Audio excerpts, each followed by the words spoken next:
Sai Ram. I am Dhanalakshmi Shrida from Mohanji Foundation, UK. I'm here to read chapter 46 of Sai Satcharitra from Om Sai Ram Garden Apartments, Vedyapanur, Adi Annamalai, Tiruvannamalai, Tamil Nadu, India. Thank you. Chapter 46 is about Baba's Gaya trip and the story of goats. This chapter describes Shama's trip to Kashi, Prayag, and Gaya, and how Baba, in the form of his portrait, was there ahead of him. It also describes Baba's reminiscences of the past birth of two goats.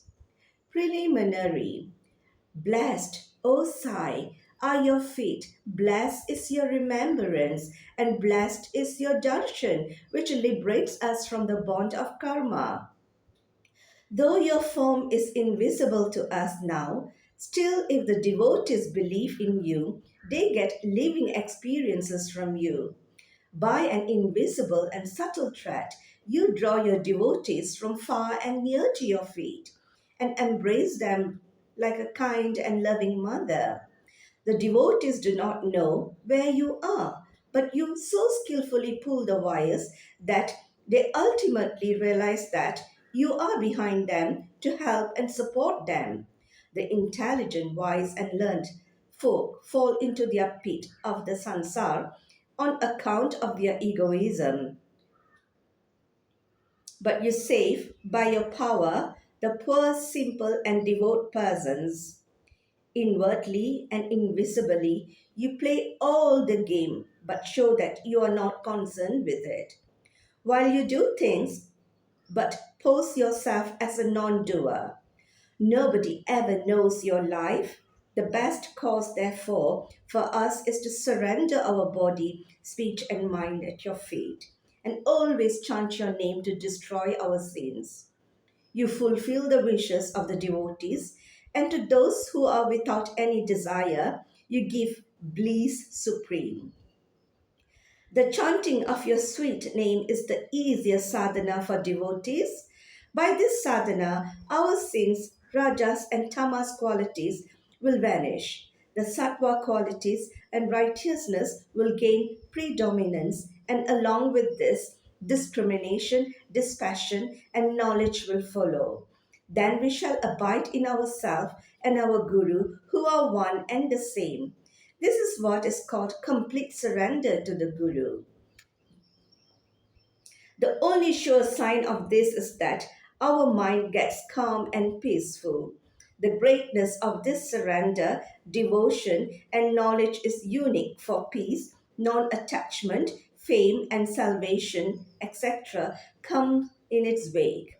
If Baba accepts a devotee, he follows him and stands by him day and night at his home or abroad. Let the devotee go anywhere he likes. Baba is there ahead of him in some form, in an inconceivable manner. The following story illustrates this.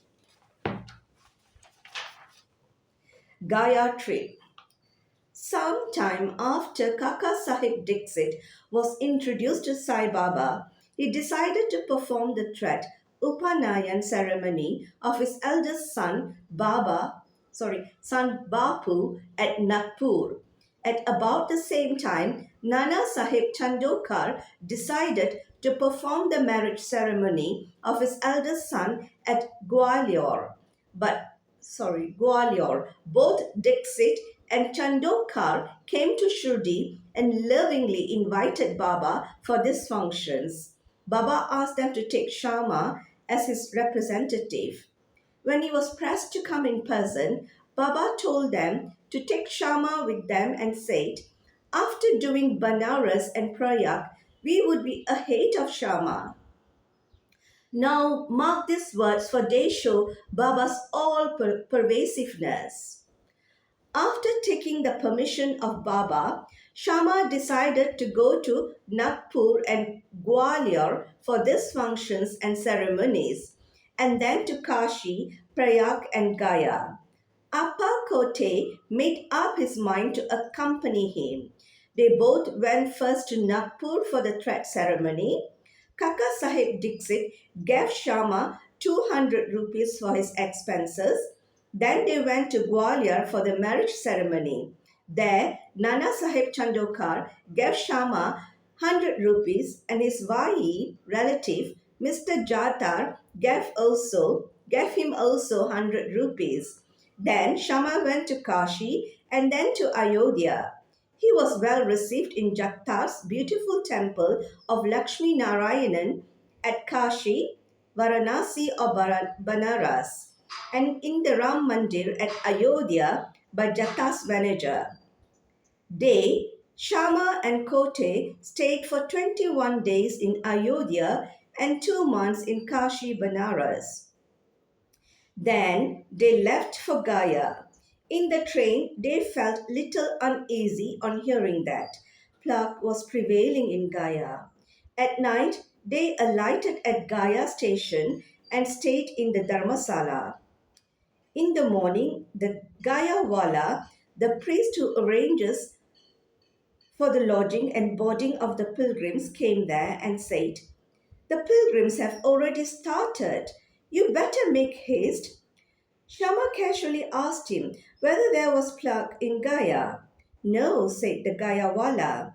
"Please come without any fear or anxiety and see yourself." Then they went with him and stayed in his house, which was a big and spacious wada. Shama was pleased with the accommodation provided to him, but what pleased him most was the beautiful big portrait of Baba fixed in the central and front portion of the building. On seeing this portrait, Shama was overwhelmed with emotion. He remembered Baba's words, viz. "After doing Kashi and Prayag, we would be ahead of Shama," and burst into tears. His hair stood on end, his throat was choked, and he began to sob. The Gayawala thought that he was afraid of Plug prevailing there and therefore was crying. But Shama inquired from him how he got Baba's portrait there. He replied that he had 200 or 300 agents working at Manmat and Puntambe for looking after the convenience of the pilgrims to Gaya, and from them he heard about Baba's fame. Then, about 12 years ago, he went to Shirdi and took Baba's darshan. There he was attracted by Baba's portrait hung in Shama's house, and with Baba's permission, Shama gave it to him. This was the same portrait. Shama then remembered this incident. The Gayawala's joy knew no bounds when he learned that the same Shama who obliged him before was his guest now. Then they both exchanged love and service and were most delighted and happy. The Gayawala gave him a royal welcome. He was a very rich man. He sat in a palanquin and made Shama ride an elephant and attended to all his comforts and conveniences.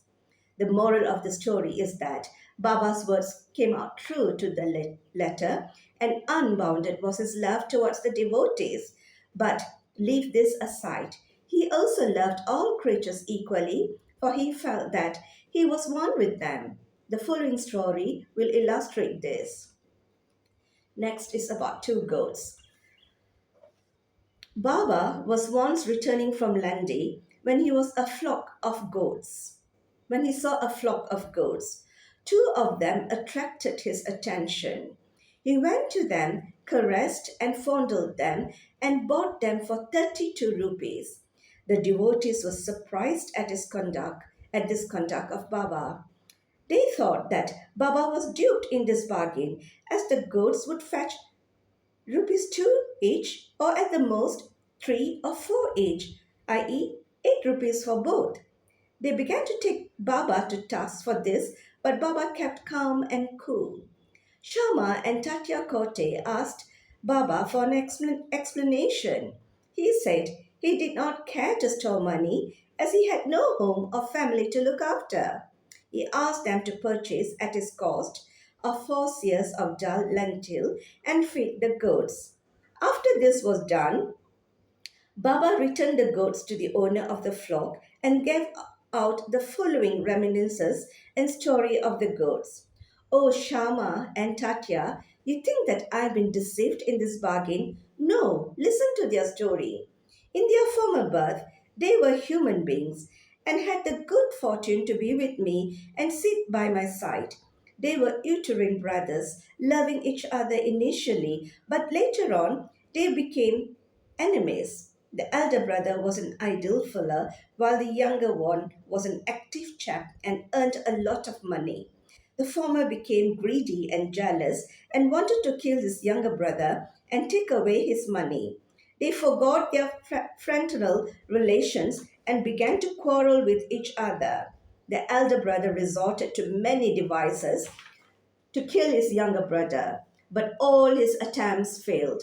Thus, they became deadly enemies, and finally, on one occasion, the elder brother gave a deadly blow with a big stick on the latter's head, while the latter struck the former with an axe, with the result that both fell dead on the spot. As the result of their actions, they were both born as goats. As they passed by me, I at once recognized them. I remembered their past history.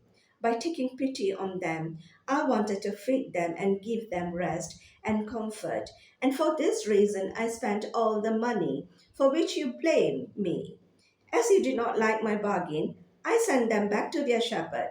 Such was Sai's love for the goats. Bow to Sri Sai.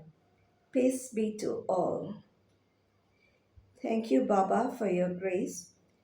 Thank you, Mohanji, for your blessings. May we all receive full clarity in our lives. May we all walk in our journey strongly, steadfastly, and achieve the stillness that we desire. May we be, may we receive all the support, guidance, and teachings from the masters. Thank you, Sais.